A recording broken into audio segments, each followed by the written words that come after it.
ಎಲ್ಲರಿಗೂ ನಮಸ್ಕಾರ ಸ್ನೇಹಿತರೆ. 2026ರಲ್ಲಿ ಮಹಾಶಿವರಾತ್ರಿಯನ್ನು ಭಾನುವಾರ ಫೆಬ್ರವರಿ 15ರಂದು ಆಚರಿಸಲಾಗುತ್ತದೆ. ಇಡೀ ನಮ್ಮ ಭಾರತ ದೇಶದಾದ್ಯಂತ ಬಹುತೇಕ ಎಲ್ಲ ಭಾಗದಲ್ಲಿಯೂ ಆಚರಣೆ ಮಾಡುವಂಥ ಕೆಲವು ಹಬ್ಬಗಳಲ್ಲಿ ಮಹಾಶಿವರಾತ್ರಿ ಹಬ್ಬವೂ ಸಹ ಮುಂಚೂಣಿಯಲ್ಲಿ ಬರುತ್ತದೆ. ಶಂಭೋ ಶಂಕರ, ಭೋಲೆನಾಥ್, ಪರಮೇಶ್ವರ, ಸಾಂಬ ಸದಾಶಿವ, ನಾಗಾಭರಣ, ಈಶ್ವರ, ಗಂಗಾಧರ ಎಂದೆಲ್ಲ ನಾನಾ ಹೆಸರುಗಳಿಂದ ಕರೆಸಿಕೊಳ್ಳುವ ಶಿವ ಪರಮಾತ್ಮರನ್ನ ಆರಾಧನೆ ಮಾಡಲು ಪ್ರಾಶಸ್ತ್ಯವಾದ ದಿನವೇ ಮಹಾಶಿವರಾತ್ರಿ. ಕೈಲಾಸವಾಸಿ ಶಿವ ಪರಮಾತ್ಮರಿಗೆ ಮಹಾಶಿವರಾತ್ರಿ ಅತ್ಯಂತ ಪ್ರಿಯಕರವಾದ ದಿನವಾಗಿದೆ. ಈ ಶಿವರಾತ್ರಿಯ ದಿನದಂದು ಶಿವ ಪರಮಾತ್ಮರು ಕೈಲಾಸದಲ್ಲಿ ತಾಂಡವ ನೃತ್ಯವನ್ನು ಪ್ರದರ್ಶಿಸುತ್ತಾರಂತೆ. ಈ ಮಹಾಶಿವರಾತ್ರಿಯಂದು ದಿನ ರಾತ್ರಿ ಪೂಜೆಯೇ ಬಹಳ ವಿಶೇಷ. ಸಾಮಾನ್ಯವಾಗಿ ಎಲ್ಲ ಹಬ್ಬಗಳಲ್ಲಿಯೂ ದೇವರಿಗೆ ಹಗಲು ಪೂಜೆ ನಡೆಯುತ್ತದೆ. ಆದರೆ ಶಿವರಾತ್ರಿಯ ದಿನ ಮಾತ್ರ ರಾತ್ರಿಯ ವೇಳೆಯಲ್ಲಿ ಪೂಜೆ ಭಜನೆಗಳೆಲ್ಲ ನಡೆಯುತ್ತವೆ.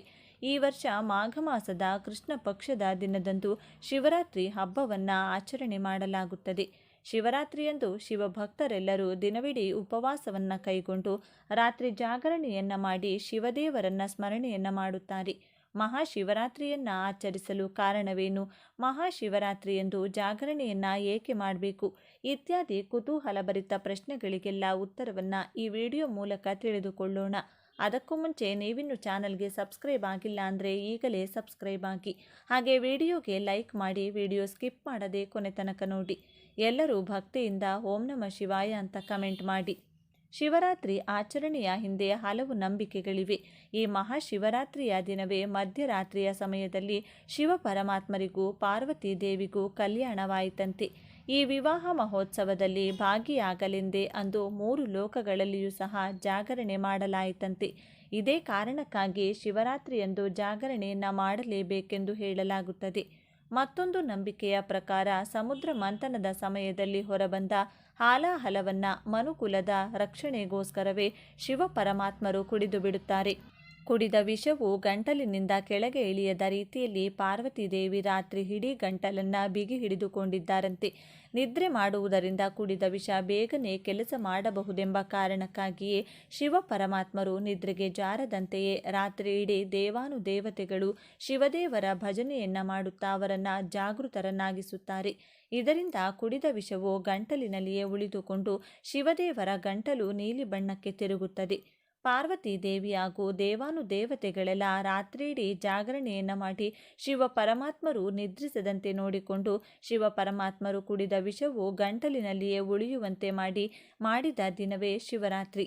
ಇದೇ ಕಾರಣಕ್ಕಾಗಿ ಭಕ್ತಾದಿಗಳೆಲ್ಲರೂ ಶಿವರಾತ್ರಿಯಂದು ರಾತ್ರಿಯಿಡೀ ಜಾಗರಣೆಯನ್ನು ಮಾಡಿ ಶಿವ ಪರಮಾತ್ಮರನ್ನ ಸ್ಮರಣೆ ಮಾಡುತ್ತಾರಂತೆ. ಮತ್ತೊಂದು ಕಥೆಯ ಪ್ರಕಾರ ಶಿವ ಪರಮಾತ್ಮರು ಮೊದಲ ಬಾರಿಗೆ ಲಿಂಗರೂಪಿಯಾಗಿ ಕಾಣಿಸಿಕೊಂಡ ದಿನವೇ ಮಹಾಶಿವರಾತ್ರಿ. ಲಿಂಗ ಪುರಾಣದ ಪ್ರಕಾರ ಒಮ್ಮೆ ದೇವಲೋಕದಲ್ಲಿ ಬ್ರಹ್ಮದೇವರು ಹಾಗೂ ಮಹಾವಿಷ್ಣು ದೇವರ ನಡುವೆ ಯಾರು ಶ್ರೇಷ್ಠರು ಎಂಬ ವಿಷಯಕ್ಕೆ ವಾಗ್ವಾದ ಉಂಟಾಗುತ್ತದೆ. ಅವರಿಬ್ಬರ ನಡುವಿನ ವಾದ ವಿಕೋಪಕ್ಕೆ ತಿರುಗದಾಗ ಶಿವ ಪರಮಾತ್ಮರು ಅವರಿಬ್ಬರ ನಡುವೆ ಅಗ್ನಿಸ್ತಂಭದ ರೂಪದಲ್ಲಿ ನಿಂತು ಅವರಿಬ್ಬರಿಗೂ ಅಗ್ನಿಸ್ತಂಭದ ಮೂಲವನ್ನು ಕಂಡುಹಿಡಿಯುವಂತೆ ತಿಳಿಸುತ್ತಾರೆ. ಬ್ರಹ್ಮದೇವ ಹಂಸದ ರೂಪವನ್ನು ತಾಳಿ ಸ್ತಂಭದ ಶಿರವನ್ನು ಹುಡುಕಲು ಮೇಲ್ಮುಖವಾಗಿ ಸಾಗಿದ್ರೆ, ವಿಷ್ಣು ಪರಮಾತ್ಮರು ವರಾಹ ಅವತಾರವನ್ನು ತಾಳಿ ಕಂಬದ ತಳವನ್ನು ಹುಡುಕಲು ಕೆಳಮುಖರಾಗಿ ತೆರಳುತ್ತಾರೆ. ಆದರೆ ಇಬ್ಬರಿಗೂ ಕಂಬದ ತುದಿಯನ್ನು ತಲುಪಲು ಸಾಧ್ಯವಾಗುವುದಿಲ್ಲ. ಇಬ್ಬರೂ ಸಹ ವಿಫಲರಾಗುತ್ತಾರೆ. ಆದರೆ ಸೋಲನ್ನೊಪ್ಪದ ಬ್ರಹ್ಮದೇವ ಅಗ್ನಿಸ್ತಂಭದ ಶಿರದಿಂದ ಬೀಳುತ್ತಿದ್ದಂಥ ಕೇದಿಗೆ ಪುಷ್ಪವನ್ನು ಹಿಡಿದು ತಂದು ತಾವು ಅಗ್ನಿಸ್ತಂಭದ ಶಿರವನ್ನು ತಲುಪಿ ಅಲ್ಲಿನಿಂದ ಈ ಪುಷ್ಪವನ್ನು ತಂದಿರುವೆ ಎಂದು ಸುಳ್ಳನ್ನು ನುಡಿಯುತ್ತಾರೆ. ಬ್ರಹ್ಮದೇವರ ಮೋಸದ ಬಗ್ಗೆ ಕೋಪಗೊಂಡ ಶಿವ ಪರಮಾತ್ಮರು ಇಡೀ ಲೋಕದಲ್ಲಿ ಬ್ರಹ್ಮದೇವರನ್ನು ಯಾರು ಪೂಜಿಸಬಾರದು ಎಂಬ ಶಾಪವನ್ನು ನೀಡಿ ಲಿಂಗ ರೂಪವನ್ನು ತಾಳುತ್ತಾರೆ. ಶಿವದೇವರು ಹೀಗೆ ಲಿಂಗ ರೂಪವನ್ನು ತಾಳಿದ ದಿನವನ್ನೇ ಶಿವರಾತ್ರಿ ಎಂದು ಆಚರಿಸಲಾಗುತ್ತದೆ. ಶಿವರಾತ್ರಿಯಂದು ಉಪವಾಸ ಜಾಗರಣೆಯನ್ನು ಮಾಡಿ ಶಿವದೇವರನ್ನ ಬಿಲ್ವಪತ್ರೆಯಿಂದ ಪೂಜಿಸಿದರೆ ಅಶ್ವಮೇಧ ಯಾಗ ಮಾಡಿದ ಪುಣ್ಯ ಲಭಿಸುತ್ತದೆ. ಶಿವರಾತ್ರಿಯ ಆಚರಣೆ ಮಹತ್ವವನ್ನು ಸಾರುವಂಥ ಕಥೆಯೊಂದಿದೆ. ಆ ಕಥೆಯ ಪ್ರಕಾರ ಈ ಕಥೆಯ ಪ್ರಕಾರ ಬೇಡನೊಬ್ಬನು ಕಾಡಿಗೆ ಬೇಟೆಗಾಗಿ ತೆರಳಿರುತ್ತಾನೆ. ಇಡೀ ದಿನ ಕಾಡಿನಲ್ಲಿಯೇ ಸುತ್ತಾಡಿದರೂ ಸಹ ಆತನಿಗೆ ಬೇಟೆ ದೊರಕುವುದಿಲ್ಲ. ಒಂದು ಬೇಟೆಯು ದೊರಕದೆಯೇ ಆತ ಬೇಟೆಗಾಗಿ ಹುಡುಕುತ್ತಾ ಕಾಡಿನಲ್ಲಿಯೇ ದಾರಿ ತಪ್ಪಿಬಿಡುತ್ತಾನೆ. ಅಷ್ಟರಲ್ಲಾಗಲೇ ಕತ್ತಲಾಗಿದ್ದ ಕಾರಣದಿಂದಾಗಿ ಕ್ರೂರ ಮೃಗಗಳಿಂದ ತಪ್ಪಿಸಿಕೊಳ್ಳಲು ಮರವೊಂದನ್ನು ಏರಿ ಕುಳಿತುಕೊಳ್ಳುತ್ತಾನೆ. ರಾತ್ರಿ ಏನಾದರೂ ನಿದ್ರೆ ಹತ್ತಿಬಿಟ್ರೆ ಮರದಿಂದ ಬಿದ್ದು ಪ್ರಾಣಿಗಳಿಗೆ ಆಹಾರವಾಗಿ ಬಿಡುತ್ತೇನೆ ಎಂಬ ಭಯದಿಂದ ರಾತ್ರಿ ಇಡೀ ಎಚ್ಚರವಾಗಿರಲು ತಾನು ಕುಳಿತಿದ್ದಂಥ ಮರದ ಎಲೆಗಳನ್ನು ಒಂದೊಂದಾಗಿ ಕಿತ್ತು ಕೆಳಗೆ ಎಸೆಯತೊಡಗುತ್ತಾನೆ. ಆಶ್ಚರ್ಯವೆಂದರೆ ಆತ ಕುಳಿತಿದ್ದ ಮರ ಬಿಲ್ವಪತ್ರೆಯ ಮರವಾಗಿರುತ್ತದೆ. ಆ ಮರದಡಿ ಒಂದು ಶಿವಲಿಂಗವಿರುತ್ತದೆ. ಆತನು ಕಿತ್ತು ಹಾಕುತ್ತಿದ್ದಂಥ ಬಿಲ್ವಪತ್ರೆಗಳೆಲ್ಲ ಶಿವಲಿಂಗದ ಮೇಲೆಯೇ ಬೀಳುತ್ತಿರುತ್ತವೆ. ಅಷ್ಟೇ ಅಲ್ಲದೆ ಆ ದಿನ ಮಹಾಶಿವರಾತ್ರಿಯಾಗಿರುತ್ತದೆ. ಆತನಿಗೆ ಅರಿವಿಲ್ಲದೆಯೇ ಆತನು ರಾತ್ರಿ ಇಡೀ ಜಾಗರಣೆಯನ್ನು ಮಾಡಿ ಶಿವಪೂಜೆಯನ್ನು ಮಾಡಿಬಿಡುತ್ತಾನೆ. ಜೊತೆಗೆ ಬೇಟೆ ಸಿಗದ ಕಾರಣ ಉಪವಾಸವನ್ನು ಸಹ ಆತ ಮಾಡಿರುತ್ತಾನೆ. ಇದರಿಂದ ಶಿವರಾತ್ರಿಯ ಪೂಜಾ ಫಲವು ಆತನಿಗೆ ದೊರೆತು ಆತನು ಮರಣಿಸಿದಾಗ ಕೈಲಾಸದಿಂದ ಶಿವದೂತರು ಬಂದು ಆತನ ಆತ್ಮವನ್ನು ಕೈಲಾಸಕ್ಕೆ ಕರೆದೊಯ್ಯುತ್ತಾರೆ. ಶಿವರಾತ್ರಿ ಆಚರಣೆ ಹೇಗೆ? ಮಹಾಶಿವರಾತ್ರಿಗೆ ಹೆಚ್ಚು ಪವಿತ್ರತೆ ಮತ್ತು ಪ್ರಾಮುಖ್ಯತೆ. ಅಂದು ನಾವು ಆಚರಿಸುವ ಉಪವಾಸದಿಂದ ಮಹಾಶಿವರಾತ್ರಿ ಹಬ್ಬದಂದು ಇಡೀ ದಿನ ಉಪವಾಸವಿದ್ದು ರಾತ್ರಿ ಜಾಗರಣೆಯನ್ನು ಮಾಡಿ ಮರುದಿನ ಮುಂಜಾನೆಯೇ ಪೂಜೆಯ ಬಳಿಕ ಆಹಾರವನ್ನು ಸ್ವೀಕರಿಸಬೇಕು. ಶಿವರಾತ್ರಿಯ ದಿನ ಕಟ್ಟುನಿಟ್ಟಿನ ಉಪವಾಸವನ್ನು ಮಾಡಲಾಗದವರು ಹಾಲು ಅಥವಾ ಹಣ್ಣಿನ ರಸವನ್ನು ತೆಗೆದುಕೊಳ್ಳುತ್ತಾರೆ. ಶಿವರಾತ್ರಿಯ ಮರುದಿನ ಉಪವಾಸವನ್ನು ಕೊನೆಗೊಳಿಸುವಾಗ ಮೊದಲು ಶಿವದೇವರ ಪ್ರಸಾದವನ್ನು ಸ್ವೀಕರಿಸಿ ಉಪವಾಸವನ್ನು ಕೊನೆಗೊಳಿಸಿ ತಿಳಿಸುವಂಥ ಪರಿಪಾಠವಿದೆ. ಶಿವರಾತ್ರಿಯ ದಿನದಂದು ಓಂ ನಮಃ ಶಿವಾಯ ಎನ್ನುವ ನಾಮ ಜಪವನ್ನು ಮಾಡುವ ಜೀವಕ್ಕೆ ಶಿವದೇವರು ಸೂಕ್ಷ್ಮ ಶಕ್ತಿಯನ್ನು ಕರುಣಿಸುತ್ತಾರೆ. ಶಿವದೇವರು ಅಭಿಷೇಕ ಪ್ರಿಯರು. ಈ ದಿನ ಶಿವದೇವರಿಗೆ ಅಭಿಷೇಕ ಮಾಡುವುದರಿಂದ ಎಲ್ಲ ರೀತಿಯ ದುಃಖ ದುಮ್ಮಾನಗಳಾಗಲಿ ಅಥವಾ ಯಾವುದೇ ರೀತಿಯ ಭಯವಾಗಲಿ ನಿವಾರಣೆಯಾಗುತ್ತವೆ. ಮಹಾಶಿವರಾತ್ರಿಯಂದು ದೇಗುಲಗಳಲ್ಲಿ ವಿವಿಧ ಆಚರಣೆಗಳನ್ನು ಮಾಡಲಾಗುತ್ತದೆ. ಶಿವದೇವರು ಅಭಿಷೇಕ ಪ್ರಿಯರಾದ್ದರಿಂದ ಶಿವರಾತ್ರಿಯ ದಿನ ರಾತ್ರಿ ಇಡೀ ದೇವಾಲಯಗಳಲ್ಲೆಲ್ಲ ಶಿವದೇವರಿಗೆ ಗಂಗಾಭಿಷೇಕ, ರುದ್ರಾಭಿಷೇಕ, ಪಂಚಾಮೃತ ಅಭಿಷೇಕ ಸೇರಿದಂತೆ ಹಲವು ವಿವಿಧ ರೀತಿಯ ಅಭಿಷೇಕಗಳನ್ನು ಮಾಡಲಾಗುತ್ತದೆ. ಹಾಲು, ಜೇನುತುಪ್ಪ, ಹೂಗಳು ಹಾಗೂ ಬಿಲ್ವಪತ್ರೆಗಳಲ್ಲಿ ಶಿವನಿಗೆ ಅರ್ಪಿಸಲಾಗುತ್ತದೆ. ಜೊತೆಗೆ ಓಂ ನಮಃ ಶಿವಾಯ ಎಂಬ ಶಿವ ಪಂಚಾಕ್ಷರಿ ಮಂತ್ರವನ್ನು ಪಠಿಸಲಾಗುತ್ತದೆ. ಶಿವರಾತ್ರಿಯ ದಿನ ಉಪವಾಸವಿದ್ದು ಶಿವದೇವರ ದೇಗುಲಗಳಿಗೆ ಭೇಟಿ ನೀಡಿ ಶಿವದೇವರ ದರ್ಶನವನ್ನು ಪಡೆದ ನಂತರ ನಿದ್ರೆಯನ್ನು ಮಾಡದೆ ಶಿವ ಧ್ಯಾನವನ್ನು ಮಾಡುವಂಥ ಭಕ್ತಾದಿಗಳ ಎಲ್ಲ ಪಾಪಗಳು ಕಳೆದು ಮೋಕ್ಷ ಪ್ರಾಪ್ತಿಯಾಗುತ್ತದೆ. ಇದು ಮಹಿಳಾ ಮಣಿಯರಿಗೆ ಅತ್ಯಂತ ವಿಶೇಷವಾದ ಹಬ್ಬ. ವಿವಾಹಿತ ಮಹಿಳೆಯರು ಶಿವರಾತ್ರಿ ಹಬ್ಬವನ್ನು ಆಚರಿಸಿದರೆ ಅವರ ಪತಿಗೆ ದೀರ್ಘಾಯುಷ್ಯ ದೊರೆಯುತ್ತದೆ. ಮದುವೆಯಾಗದ ಹೆಣ್ಣು ಮಕ್ಕಳು ಶಿವರಾತ್ರಿಯಂದು ಶಿವ ಪರಮಾತ್ಮರನ್ನು ಪೂಜಿಸಿದರೆ ಪರಶಿವರಂತಹ ಪತಿ ದೊರೆಯುತ್ತಾರೆ. ಶಿವರಾತ್ರಿ ಆಚರಣೆಯು ವೈಜ್ಞಾನಿಕ ಹಿನ್ನೆಲೆ. ಶಿವರಾತ್ರಿ ಬಂದಿತೆಂದರೆ ಸಾಕು, ಚಳಿಗಾಲ ಮುಗಿದು ಬೇಸಿಗೆ ಪ್ರಾರಂಭವಾಗುತ್ತದೆ. ಹವಾಮಾನದ ಹಠಾತ್ ಬದಲಾವಣೆಯಿಂದಾಗಿ ಮನುಷ್ಯನ ದೇಹದಲ್ಲಿಯೂ ಸಹ ಬಹಳಷ್ಟು ಬದಲಾವಣೆಗಳು ಉಂಟಾಗಿ ರೋಗಗಳು ಕಂಡುಬರುವ ಸಾಧ್ಯತೆಗಳಿರುತ್ತವೆ. ಲಂಘನಂ ಪರಮೌಷಧಂ ಎಂಬ ಗಾದೆ ಮಾತೊಂದಿದೆ. ಅಂದರೆ ಎಲ್ಲ ಕಾಯಿಲೆಗಳಿಗೂ ಉಪವಾಸವೇ ಮದ್ದು. ಶಿವರಾತ್ರಿಯಂದು ಉಪವಾಸವಿದ್ದು ಶಿವದೇವರಿಗೆ ಬಿಲ್ವಪತ್ರೆಯನ್ನು ಅರ್ಪಿಸಿ ನಾವು ಪೂಜಿಸುತ್ತೇವೆ. ಈ ಬಿಲ್ವಪತ್ರೆಗಳಲ್ಲಿ ಉಸಿರಾಟದ ತೊಂದರೆಯನ್ನು ನಿವಾರಿಸಬಲ್ಲಂಥ ಶಕ್ತಿ ಅಡಕವಾಗಿರುತ್ತದೆ. ಬಿಲ್ವಪತ್ರೆಯನ್ನು ಲಿಂಗದ ಮೇಲೆ ಹಾಕುವಾಗ ಅದರ ವಾಸನೆ ನಮ್ಮ ದೇಹದ ಒಳಗೆ ಹೋಗುತ್ತದೆ. ಇದರಿಂದ ರೋಗ ರುಜಿನಗಳಿಂದ ನಾವು ಮುಕ್ತರಾಗಬಹುದು. ಅಷ್ಟು ಮಾತ್ರವಲ್ಲದೆ ಶಿವರಾತ್ರಿಯಂದು ಶಿವ ಪರಮಾತ್ಮರಿಗೆ ನೀರಿನ ಅಭಿಷೇಕವನ್ನು ಮಾಡುತ್ತೇವೆ. ಶಿವಲಿಂಗಗಳು ವಿಶಿಷ್ಟವಾದ ಕಲ್ಲಿನಿಂದ ಮಾಡಲ್ಪಟ್ಟಿರುತ್ತವೆ. ಅವುಗಳ ಮೇಲೆ ನೀರು ಬಿದ್ದಾಗ ಆ ಲಿಂಗಗಳಿಂದ ಬಹಳಷ್ಟು ಶಕ್ತಿ ಹೊರಹೊಮ್ಮುತ್ತದೆ. ಈ ಶಕ್ತಿ ನಮ್ಮ ದೇಹದ ಮುಖಾಂತರವೂ ಪ್ರವಹಿಸಿ ನಮ್ಮಲ್ಲಿ ಸಕಾರಾತ್ಮಕ ಶಕ್ತಿಯನ್ನು ಉಂಟು ಮಾಡುತ್ತವೆ ಹಾಗೂ ನಮ್ಮೊಳಗಿನ ಆತ್ಮವು ಹೊಸ ಚೈತನ್ಯದಿಂದ ಜಾಗೃತವಾಗುತ್ತದೆ.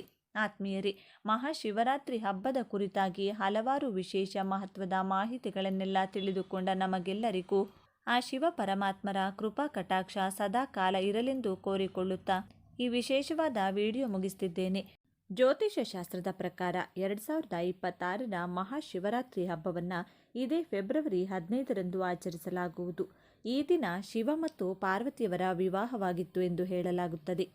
ಜ್ಯೋತಿಷ್ಯ ಶಾಸ್ತ್ರದ ಪ್ರಕಾರ ಈ ವರ್ಷದ ಮಹಾಶಿವರಾತ್ರಿಯ ಸಂದರ್ಭದಲ್ಲಿ ಅಪರೂಪದ ಸಂಯೋಗವು ರೂಪುಗೊಳ್ಳುತ್ತಿದೆ.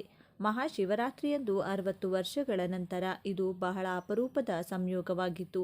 ಇದರಿಂದಾಗಿ ಎಲ್ಲ ರಾಶಿಗಳ ಮೇಲೆ ಪ್ರಭಾವ ಬೀರುವುದಾದರೂ 3 ರಾಶಿಗೆ ಸೇರಿದ ಜನರು ಇದರಿಂದ ಸಾಕಷ್ಟು ಅದೃಷ್ಟವನ್ನು ಹೊಂದಲಿದ್ದಾರೆ. ಹಾಗಾಗಿ ಮಹಾಶಿವರಾತ್ರಿಯ ಸಂದರ್ಭದಲ್ಲಿ ಯಾವ 3 ರಾಶಿಗೆ ಸೇರಿದ ಜನರು ಅತ್ಯಂತ ಹೆಚ್ಚಿನ ಲಾಭದೊಂದಿಗೆ ಅದೃಷ್ಟದ ಸಂಪೂರ್ಣ ಬೆಂಬಲವನ್ನು ಪಡೆಯಲಿದ್ದಾರೆ ಎಂದು ತಿಳಿದುಕೊಳ್ಳೋಣ ಬನ್ನಿ. ಇನ್ನು ಈ ಬಾರಿಯ ಮಹಾಶಿವರಾತ್ರಿ ಹಬ್ಬದ ದಿನ ಶಿವನಿಗೆ ಮನಸ್ಫೂರ್ತಿಯಾಗಿ ಈ ಒಂದೇ ಒಂದು ಪುಷ್ಪವನ್ನು ಅರ್ಪಿಸಿದರೆ ಸಾಕು, ಜನ್ಮ ಜನ್ಮಗಳ ದಾರಿದ್ರ್ಯ ದೋಷಗಳು ದೂರವಾಗುತ್ತದೆ. ಶಿವಾನುಗ್ರಹದಿಂದ ನಿಮಗಿರುವ ಪ್ರತಿ ಸಂಕಷ್ಟಗಳು ಕಳೆದು ಪ್ರತಿ ಕೆಲಸದಲ್ಲೂ ಶಿವನ ಬಲ ಉಂಟಾಗುತ್ತದೆ. ಮಹಾಶಿವರಾತ್ರಿಯ ದಿನ ಶಿವನಿಗೆ ಯಾವೆಲ್ಲ ಪುಷ್ಪಗಳನ್ನು ಅರ್ಪಿಸಿದರೆ ಯಾವ ಫಲಗಳು ಪ್ರಾಪ್ತಿಯಾಗುತ್ತದೆ, ಯಾವ ಪುಷ್ಪವನ್ನು ಅರ್ಪಿಸುವುದರಿಂದ ತಲೆಮಾರುಗಳು ಕೂತು ತಿನ್ನುವಷ್ಟು ಆಸ್ತಿ ಪ್ರಾಪ್ತಿಯಾಗುತ್ತದೆ ಅಂತ ಇವತ್ತಿನ ಈ ವಿಡಿಯೋದಲ್ಲಿ ಸಂಪೂರ್ಣವಾಗಿ ತಿಳಿಯೋಣ ಬನ್ನಿ. ಅದಕ್ಕೂ ಮುಂಚೆ ನೀವಿನ್ನು ಚಾನಲ್ಗೆ ಸಬ್ಸ್ಕ್ರೈಬ್ ಆಗಿಲ್ಲ ಅಂದರೆ ಈಗಲೇ ಸಬ್ಸ್ಕ್ರೈಬ್ ಆಗಿ, ಹಾಗೆ ವಿಡಿಯೋಗೆ ಲೈಕ್ ಮಾಡಿ, ವಿಡಿಯೋ ಸ್ಕಿಪ್ ಮಾಡದೆ ಕೊನೆ ತನಕ ನೋಡಿ. ಎಲ್ಲರೂ ಭಕ್ತಿಯಿಂದ ಓಂ ನಮಃ ಶಿವಾಯ ಅಂತ ಕಮೆಂಟ್ ಮಾಡಿ. ಮೇಷರಾಶಿ. ಜ್ಯೋತಿಷ್ಯ ಶಾಸ್ತ್ರದ ಪ್ರಕಾರ ಈ ವರ್ಷದ ಮಹಾಶಿವರಾತ್ರಿಯಂದು ರೂಪುಗೊಳ್ಳಲಿರುವ ಅಪರೂಪದ ಸಂಯೋಗದಿಂದಾಗಿ ಮೇಷರಾಶಿಗೆ ಸೇರಿದ ಜನರಿಗೆ ಅತ್ಯಂತ ಶುಭವಾಗಲಿದೆ. ಈ ದಿನ ಮೇಷರಾಶಿಗೆ ಸೇರಿದ ಜನರ ಸುವರ್ಣ ಯುಗ ಪ್ರಾರಂಭವಾಗುವುದು. ಈ ಅವಧಿಯಲ್ಲಿ ಮೇಷರಾಶಿಗೆ ಸೇರಿದ ಜನರ ಪ್ರತಿಯೊಂದು ಆಸೆಗಳು ಪೂರ್ಣಗೊಳ್ಳುವುದು. ಜೊತೆಗೆ ನಿಮಗೆ ಅತ್ಯಂತ ಹೆಚ್ಚಿನ ಧನಾಗಮನದಿಂದ ನಿಮ್ಮ ಧನಸಂಪತ್ತು ವೃದ್ಧಿಯಾಗಲಿದೆ ಮತ್ತು ಖರ್ಚುಗಳ ಮೇಲೆ ನಿಯಂತ್ರಣವನ್ನು ಹೊಂದುವಿರಿ. ಇದರೊಂದಿಗೆ ನಿಮಗೆ ನೀವಂದುಕೊಂಡಂಥ ಕೆಲಸ ದೊರಕುವ ಉತ್ತಮ ಅವಕಾಶಗಳ ಪ್ರಾಪ್ತಿಯಾಗುವುದು. ಈ ಸಮಯದಲ್ಲಿ ನಿಮಗೆ ಉತ್ತಮ ಪದವಿ ದೊರಕುವುದರೊಂದಿಗೆ ನಿಮ್ಮ ಪ್ರತಿಷ್ಠೆಯಲ್ಲಿ ಸಾಕಷ್ಟು ವೃದ್ಧಿಯಾಗಲಿದೆ. ಕೆಲಸದ ಸ್ಥಳದಲ್ಲಿ ಮೇಷರಾಶಿಗೆ ಸೇರಿದ ಜನರ ಕೆಲಸವನ್ನು ಎಲ್ಲರೂ ಸಾಕಷ್ಟು ಹೊಗಳುವ ಸಾಧ್ಯತೆ ಇದೆ. ಈ ರಾಶಿಯನ್ನು ಹೊಂದಿರುವವರು ಸಕಾರಾತ್ಮಕ ಫಲಿತಾಂಶಗಳನ್ನು ಪಡೆಯುತ್ತಾರೆ. ಶಿವನ ಅನುಗ್ರಹದಿಂದ ನಿಮ್ಮ ಹಣಕಾಸಿನ ಸ್ಥಿತಿಯು ಬಲಗೊಳ್ಳಲಿದೆ. ಸಾಮಾಜಿಕ ಸ್ಥಾನಮಾನ ಮತ್ತು ಪ್ರತಿಷ್ಠೆ ಹೆಚ್ಚಾಗುತ್ತದೆ. ನಿಮ್ಮ ಪ್ರಯತ್ನಗಳಲ್ಲಿ ಯಶಸ್ಸನ್ನು ಸಾಧಿಸುವಿರಿ. ನೀವು ಈ ಸಮಯದಲ್ಲಿ ಹೊಸ ಉದ್ಯೋಗ ಅಥವಾ ವ್ಯವಹಾರವನ್ನು ಪ್ರಾರಂಭಿಸಬಹುದು. ನಿಮ್ಮ ಆದಾಯದ ಹೊಸ ಮೂಲಗಳು ಸೃಷ್ಟಿಯಾಗಲಿವೆ. ಮಿಥುನ ರಾಶಿ. ಈ ವರ್ಷದ ಮಹಾಶಿವರಾತ್ರಿಯು ಮಿಥುನ ರಾಶಿಗೆ ಸೇರಿದ ಜನರಿಗೆ ಸಾಕಷ್ಟು ಅದೃಷ್ಟಶಾಲಿಯಾಗಿರುವುದು. ಈ ದಿನ ನಿಮ್ಮ ಆರ್ಥಿಕ ಸ್ಥಿತಿ ಬಹಳಷ್ಟು ಬಲಗೊಳ್ಳಲಿದೆ. ಮಿಥುನ ರಾಶಿಗೆ ಸೇರಿದ ಜನರು ಈ ದಿನ ಹಣಕ್ಕೆ ಸಂಬಂಧಿಸಿದ ಕಾರ್ಯಗಳಲ್ಲಿ ದೊಡ್ಡ ಯಶಸ್ಸನ್ನು ಪಡೆಯುವ ಸಂಭವವಿದೆ. ಸಂಬಂಧಗಳಲ್ಲಿ ಮಾಧುರ್ಯವಿರುವುದು. ಈ ಸಮಯದಲ್ಲಿ ಮಿಥುನ ರಾಶಿಗೆ ಸೇರಿದ ಜನರ ವೈವಾಹಿಕ ಜೀವನವು ಸುಖಮಯವಾಗಿರಲಿದೆ. ಕೆಲಸವನ್ನು ಮಾಡುವ ಈ ರಾಶಿಗೆ ಸೇರಿದ ಜನರ ಗೌರವ ಮತ್ತು ಖ್ಯಾತಿಯಲ್ಲಿ ಇನ್ನಷ್ಟು ವೃದ್ಧಿಯಾಗುವ ಯೋಗವಿದೆ. ವ್ಯಾಪಾರವನ್ನು ಮಾಡುವ ಮಿಥುನ ರಾಶಿಗೆ ಸೇರಿದ ಜನರು ಆರ್ಥಿಕ ಲಾಭವನ್ನು ಗಳಿಸಲು ಉತ್ತಮ ಅವಕಾಶಗಳ ಪ್ರಾಪ್ತಿಯಾಗುವುದು. ಮಿಥುನ ರಾಶಿಗೆ ಸೇರಿದ ಜನರ ಮನೆಯಲ್ಲಿ ತಂದೆ ತಾಯಿಯರ ಸಂಪೂರ್ಣ ಬೆಂಬಲದ ಪ್ರಾಪ್ತಿಯಾಗಲಿದೆ. ಈ ಅವಧಿಯಲ್ಲಿ ನಿಮಗೆ ಆರ್ಥಿಕ ಸಂಕಷ್ಟಗಳಿಂದ ಮುಕ್ತಿ ದೊರಕುವುದು. ಜೊತೆಗೆ ಮಾನಸಿಕವಾಗಿ ನೀವು ಸಾಕಷ್ಟು ಸಂತೋಷ ಸಮೃದ್ಧಿಯನ್ನು ಹೊಂದುವಿರಿ. ಮಹಾಶಿವರಾತ್ರಿಯಂದು ಗ್ರಹಗಳ ಶುಭ ಸಂಯೋಗವು ಈ ರಾಶಿಯವರಿಗೆ ಅನುಕೂಲಕರವಾಗಿರುತ್ತದೆ. ಭೂಮಿ, ಕಟ್ಟಡ ಮತ್ತು ವಾಹನಗಳಿಂದ ನಿಮ್ಮ ಸಂತೋಷ ಹೆಚ್ಚಾಗುವ ಯೋಗವಿದೆ. ಉದ್ಯೋಗಗಳಲ್ಲಿ ಪ್ರಗತಿಯ ಹಾದಿಗಳು ತೆರೆದುಕೊಳ್ಳುತ್ತವೆ. ವ್ಯವಹಾರದಲ್ಲಿ ಬದಲಾವಣೆಗಳಾಗುವ ಸಾಧ್ಯತೆ ಇದೆ. ವಿದೇಶಕ್ಕೆ ಹೋಗುವ ಸಾಧ್ಯತೆಗಳು ಇವೆ. ವಿದೇಶಿ ವ್ಯವಹಾರದಲ್ಲಿ ಪ್ರಗತಿ ಕಂಡುಬರಲಿದೆ. ನೀವು ವ್ಯವಹಾರಕ್ಕಾಗಿ ಪ್ರವಾಸಕ್ಕೆ ಹೋಗುವ ಸಾಧ್ಯತೆಗಳಿವೆ. ಸಿಂಹರಾಶಿ. ಮಹಾಶಿವರಾತ್ರಿಯ ಸಂದರ್ಭದಲ್ಲಿ ಸಿಂಹರಾಶಿಗೆ ಸೇರಿದ ಜನರ ಜೀವನದಲ್ಲಿ ಅತ್ಯಂತ ಹೆಚ್ಚಿನ ಸಂತೋಷದ ಆಗಮನವಾಗುವ ಸಂಭವವಿದೆ. ಈ ಅವಧಿಯಲ್ಲಿ ವ್ಯಾಪಾರವನ್ನು ಮಾಡುವ ಸಿಂಹರಾಶಿಗೆ ಸೇರಿದ ಜನರು ಹೂಡಿಕೆಯನ್ನು ಮಾಡಿದರೆ ನಿಮಗೆ ವಿಶೇಷವಾಗಿ ಬಹಳಷ್ಟು ಲಾಭವನ್ನು ಗಳಿಸುವ ಯೋಗದ ಪ್ರಾಪ್ತಿಯಾಗಲಿದೆ. ಈ ಸಮಯದಲ್ಲಿ ವ್ಯಾಪಾರವನ್ನು ಮಾಡುವ ಈ ರಾಶಿಗೆ ಸೇರಿದ ಜನರು ಹೂಡಿಕೆಯನ್ನು ಮಾಡುವುದರಿಂದ ನಿಮಗೆ ದ್ವಿಗುಣ ಲಾಭ ದೊರಕುವ ಯೋಗವಿದೆ. ಸಿಂಹರಾಶಿಗೆ ಸೇರಿದ ಜನರ ಆರೋಗ್ಯವು ಈ ಸಮಯದಲ್ಲಿ ಉತ್ತಮವಾಗಿರುವುದು. ಬಹಳ ಸಮಯದಿಂದ ನಿಮ್ಮನ್ನು ಕಾಡುತ್ತಿದ್ದಂಥ ವಿವಾದಗಳಿಂದ ಸಿಂಹರಾಶಿಗೆ ಸೇರಿದ ಜನರು ಮುಕ್ತಿಯನ್ನು ಪಡೆಯುವರು. ಈ ಮಹಾಶಿವರಾತ್ರಿಯ ಸಂದರ್ಭದಲ್ಲಿ ತಮ್ಮ ಕಳೆದು ಹೋದ ಹಣವನ್ನು ವಾಪಸ್ಸು ಪಡೆಯುವ ಯೋಗವಿದೆ. ವ್ಯಾಪಾರವನ್ನು ಮಾಡುವ ಸಿಂಹರಾಶಿಗೆ ಸೇರಿದ ಜನರು ತಮ್ಮ ವ್ಯಾಪಾರದಲ್ಲಿ ಆರ್ಥಿಕ ವಿಸ್ತರಣೆಯನ್ನು ಹೊಂದುವ ಸಂಭವವಿದೆ. ಭೂಮಿ ಮತ್ತು ಆಸ್ತಿಗೆ ಸಂಬಂಧಿಸಿದ ಕಾರ್ಯಗಳಲ್ಲಿ ಸಿಂಹರಾಶಿಗೆ ಸೇರಿದ ಜನರಿಗೆ ಅತ್ಯುತ್ತಮವಾದ ಯಶಸ್ಸು ದೊರಕುವ ಯೋಗ ಕೂಡಿ ಬರುವುದು. ಸಿಂಹರಾಶಿಯಲ್ಲಿ ಜನಿಸಿದ ಜನರು ತಮ್ಮ ಉದ್ಯೋಗಗಳಲ್ಲಿ ಬಡ್ತಿಗೆ ಅವಕಾಶಗಳನ್ನು ಹೊಂದಿರುತ್ತಾರೆ. ಇವರು ಅಧಿಕಾರಿಗಳಿಂದ ಬೆಂಬಲವನ್ನು ಪಡೆಯುತ್ತಾರೆ. ಕೆಲವು ವ್ಯಕ್ತಿಗಳು ತಮ್ಮ ಸ್ಥಾನದಲ್ಲಿ ಬದಲಾವಣೆಯನ್ನು ಸಹ ಹೊಂದಬಹುದು. ಕೆಲವು ವ್ಯಕ್ತಿಗಳು ತಮ್ಮ ಸ್ಥಾನದಲ್ಲಿ ಬದಲಾವಣೆಯನ್ನು ಸಹ ಹೊಂದಬಹುದು. ನಿಮ್ಮ ಹಣಕಾಸಿನ ಪರಿಸ್ಥಿತಿಗಳು ಉತ್ತಮವಾಗಿರುತ್ತವೆ. ಮನಸ್ಸು ಸಂತೋಷದಿಂದ ಕೂಡಿರುತ್ತದೆ. ವೈವಾಹಿಕ ಜೀವನವು ಸುಖಮಯವಾಗಿರುತ್ತದೆ.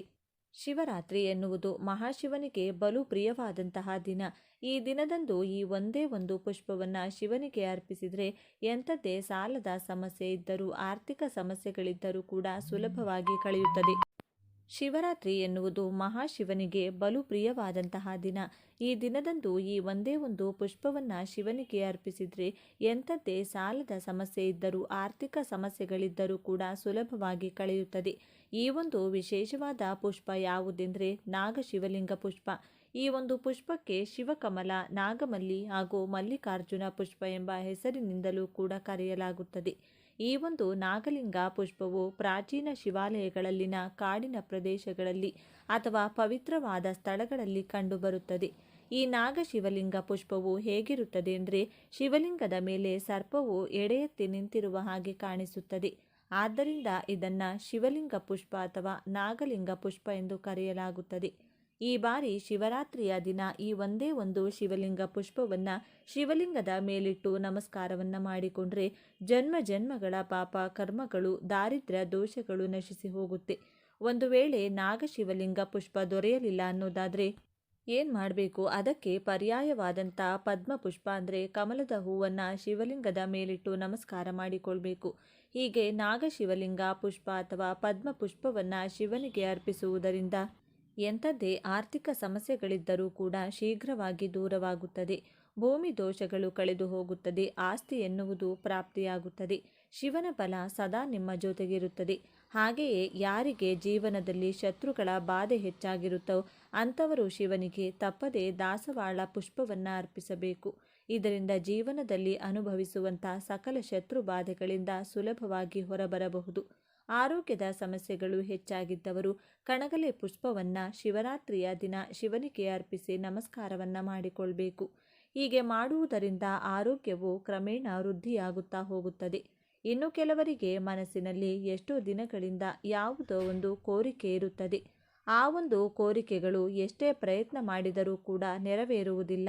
ಅಂಥವರು ಈ ಬಾರಿಯ ಮಹಾಶಿವರಾತ್ರಿಯ ದಿನ ಶಿವನಿಗೆ ತಪ್ಪದೆ ತುಂಬೆ ಪುಷ್ಪವನ್ನು ಭಕ್ತಿಯಿಂದ ಅರ್ಪಿಸಬೇಕು.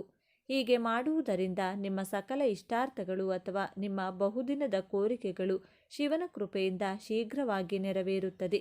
ಇನ್ನು ಮದುವೆ ಭಾಗ್ಯ ಕೂಡಿ ಬಂದಿಲ್ಲ ಅಥವಾ ಇಷ್ಟಪಟ್ಟಂತಹ ವ್ಯಕ್ತಿಯ ಜೊತೆ ಮದುವೆಯಾಗುತ್ತಿಲ್ಲ, ವಯಸ್ಸು ದಾಟಿದರೂ ಮದುವೆಗೆ ಅಡೆತಡೆಗಳು ಹೆಚ್ಚಾಗಿದೆ ಅಂದರೆ ಶಿವರಾತ್ರಿಯ ದಿನ ಶಿವನಿಗೆ ಸಣ್ಣ ಜಾಜಿ ಪುಷ್ಪವನ್ನು ಅರ್ಪಿಸಿ ನಮಸ್ಕಾರವನ್ನು ಮಾಡಿಕೊಳ್ಬೇಕು. ಇದರಿಂದ ಮದುವೆಗೆ ಅಥವಾ ಕಂಕಣಕ್ಕಿರುವಂಥ ಅಡೆತಡೆಗಳು ಸುಲಭವಾಗಿ ದೂರವಾಗುತ್ತದೆ.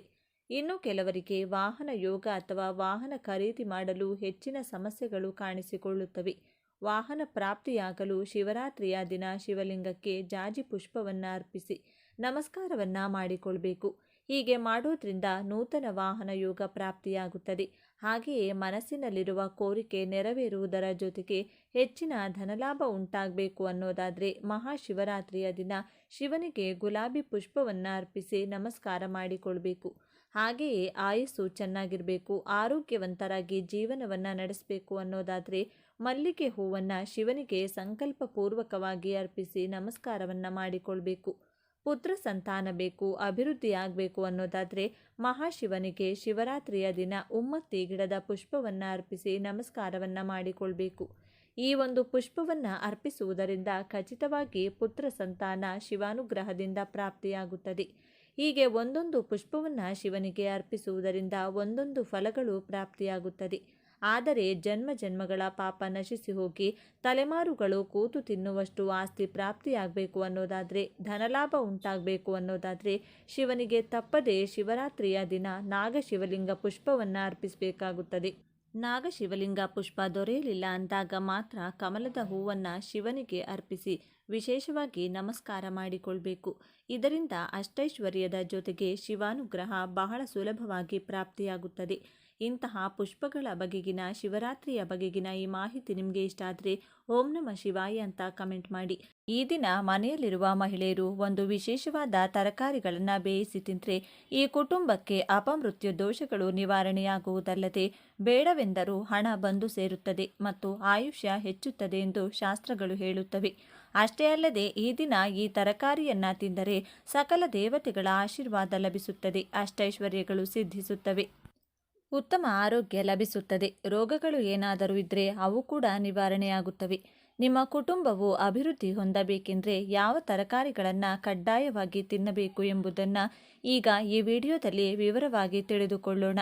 ಅದಕ್ಕೂ ಮುನ್ನ ನೀವಿನ್ನು ಚಾನಲ್ಗೆ ಸಬ್ಸ್ಕ್ರೈಬ್ ಆಗಿಲ್ಲ ಅಂದರೆ ಈಗಲೇ ಸಬ್ಸ್ಕ್ರೈಬ್ ಆಗಿ, ಹಾಗೆ ವಿಡಿಯೋಗೆ ಲೈಕ್ ಮಾಡಿ. ಎಲ್ಲರೂ ಭಕ್ತಿಯಿಂದ ಓಂ ನಮಃ ಶಿವಾಯ ಅಂತ ಕಮೆಂಟ್ ಮಾಡಿ. ಈ ಪವಿತ್ರ ದಿನದಂದು ಮನೆಯ ಮಹಿಳೆಯರು ನೆನಪಿಟ್ಟುಕೊಂಡು ಒಂದು ಅದ್ಭುತವಾದ ಪಲ್ಯವನ್ನು ಮಾಡಿದರೆ ನಿಮ್ಮ ದಾರಿದ್ರ್ಯವು ನಾಶವಾಗುತ್ತದೆ, ಅಷ್ಟೈಶ್ವರ್ಯಗಳು ಒಟ್ಟಾಗಿ ಬರುತ್ತವೆ ಎಂದು ಶಾಸ್ತ್ರಗಳಲ್ಲಿ ಹೇಳಿದ್ದಾರೆ. ಆ ಪಲ್ಯ ಯಾವುದೆಂದರೆ ಚಿಕ್ಕುಡಿಕಾಯಿ.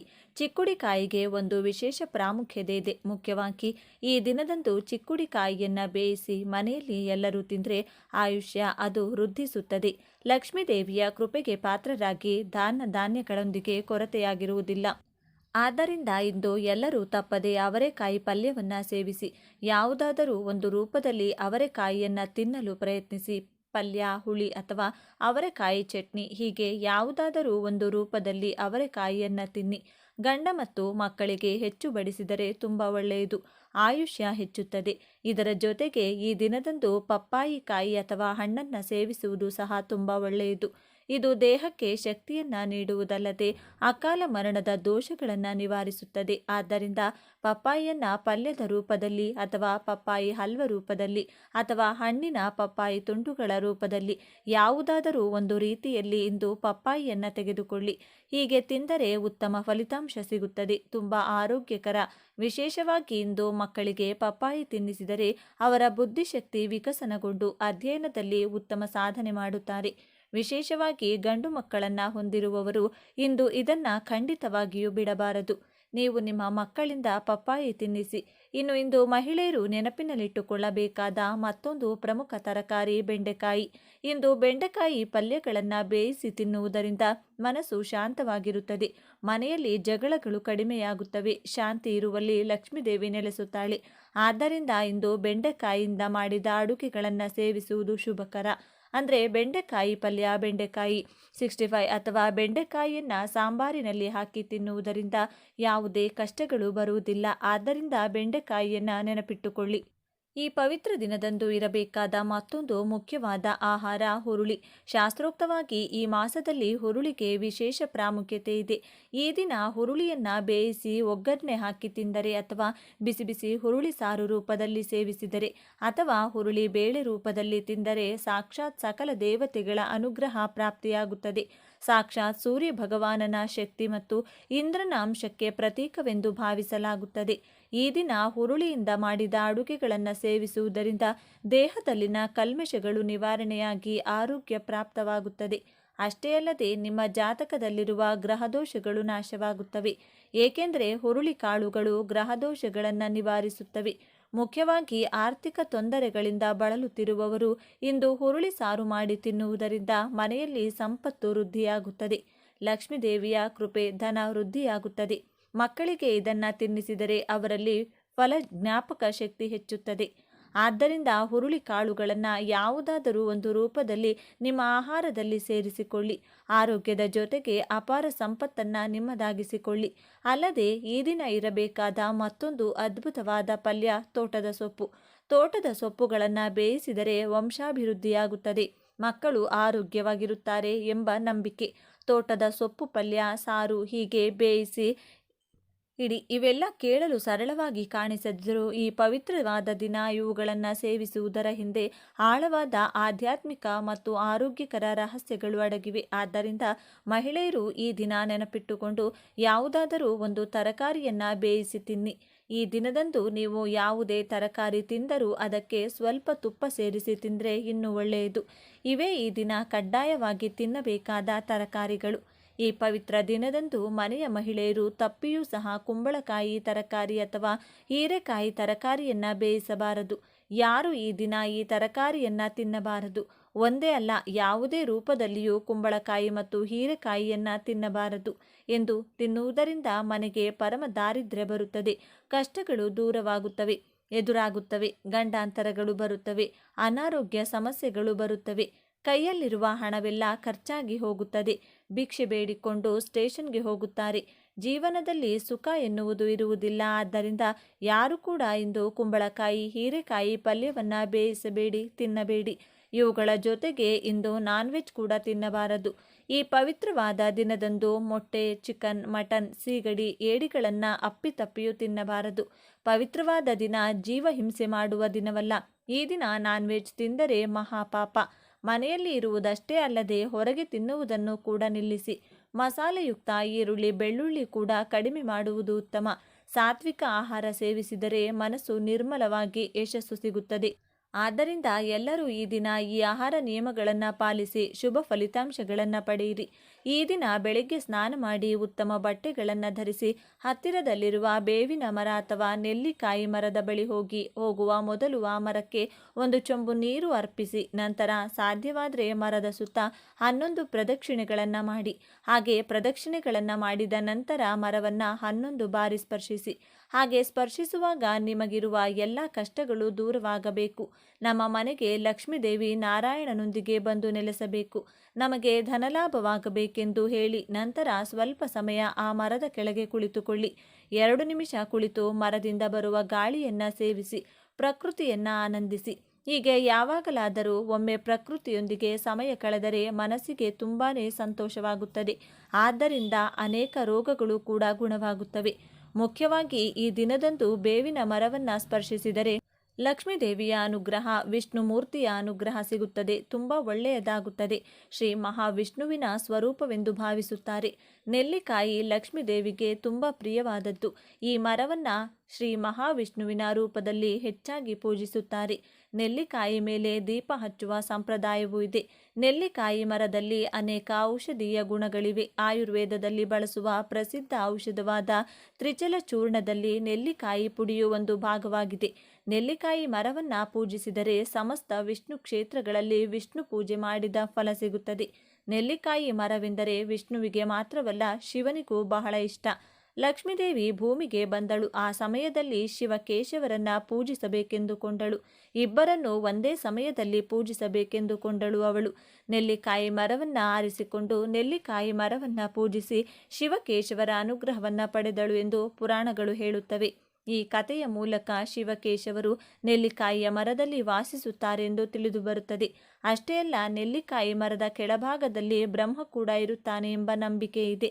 ಇದೇ ಮರದ ಕೆಳಗೆ ಪುರಾಣ ಕಾಲಕ್ಷೇಪ ಮಾಡಿದರೆ ಜನ್ಮ ಜನ್ಮಾಂತರದ ಪಾಪಗಳು ನಾಶವಾಗುತ್ತವೆ. ಅಷ್ಟೇ ಅಲ್ಲ, ಬೇವಿನ ಮರ ಕೂಡ ಬಹಳ ವಿಶೇಷವಾದದ್ದು. ಹಿಂದೂ ಧರ್ಮದಲ್ಲಿ ಕೆಲವು ಮರಗಳನ್ನು ಪೂಜನೀಯ ಮರಗಳೆಂದು ಮತ್ತು ಪವಿತ್ರ ಮರಗಳೆಂದು ಗುರುತಿಸಲಾಗಿದೆ. ಅವುಗಳಲ್ಲಿ ಬೇವಿನ ಮರವು ಆರೋಗ್ಯಕ್ಕೆ ಒಳ್ಳೆಯದಾಗಿರುವುದರ ಜೊತೆಗೆ ವಾಸ್ತು ಪ್ರಕಾರವು ಅನೇಕ ಪ್ರಯೋಜನಗಳನ್ನು ನೀಡುತ್ತದೆ. ಶುಭ ಕಾರ್ಯವಾಗಲಿ ಹಬ್ಬವಾಗಲಿ ಮಾವಿನ ಎಲೆಗಳನ್ನು ಎಷ್ಟು ಮುಖ್ಯವಾಗಿ ಅಲಂಕರಿಸುತ್ತೇವೆಯೋ ಅವುಗಳಿಗೆ ನಮ್ಮ ಸಂಪ್ರದಾಯದಲ್ಲಿ ಎಷ್ಟು ಪ್ರಾಮುಖ್ಯತೆ ಇದೆಯೋ ಅಷ್ಟೇ ಪ್ರಾಮುಖ್ಯತೆ ಬೇವಿನ ಎಲೆಗೂ ಇದೆ. ಬೇವಿನ ಮರ ಬಹಳ ಪವಿತ್ರವಾದದ್ದು. ವೈದ್ಯಕೀಯದಲ್ಲಿ ಇದರ ಪಾತ್ರದ ಬಗ್ಗೆ ಕೌಟಿಲ್ಯನು ಅರ್ಥಶಾಸ್ತ್ರದಲ್ಲಿ ವಿವರಿಸಿದ್ದಾನೆ.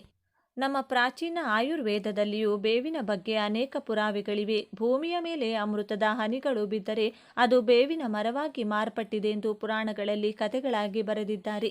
ಯಾರಾದರೂ ತಮ್ಮ ಜೀವನದಲ್ಲಿ ಒಂದು ಬೇವಿನ ಮರವನ್ನು ನೆಟ್ಟರೆ ಅವರು ನೇರವಾಗಿ ಸ್ವರ್ಗವನ್ನು ಸೇರುತ್ತಾರೆಂದು ಶಾಸ್ತ್ರ ಹೇಳುತ್ತದೆ. ಆದ್ದರಿಂದ ನೀವು ಕೂಡ ನಾಳೆ ಬೇವಿನ ಮರವನ್ನು ಅಥವಾ ತಾಮ್ರದ ನೆಲ್ಲಿಕಾಯಿ ಮರವನ್ನು ಯಾವುದೇ ಈ ದಿನ ಸ್ಪರ್ಶಿಸಿ ಫಲಿತಾಂಶಗಳನ್ನು ಪಡೆಯಿರಿ. ಈ ಒಂದು ವಿಶೇಷ ಮಾಹಿತಿ ನಿಮಗೆ ಇಷ್ಟವಾದರೆ ತಪ್ಪದೆ ಜೈ ಸುಬ್ರಹ್ಮಣ್ಯ ಸ್ವಾಮಿ, ಜೈ ಲಕ್ಷ್ಮೀ ನರಸಿಂಹಸ್ವಾಮಿ ಅಂತ ಬರೆದು ಈ ವಿಡಿಯೋವನ್ನು ಎಲ್ಲರಿಗೂ ಶೇರ್ ಮಾಡಿ. ಮುಂದಿನ ಬಾರಿ ಮತ್ತೊಂದು ವಿಶೇಷ ದೈವ ಮಾಹಿತಿಯೊಂದಿಗೆ ಚಾನಲ್ ಮೂಲಕ ಭೇಟಿಯಾಗೋಣ. ಧನ್ಯವಾದ ಸ್ನೇಹಿತರೆ.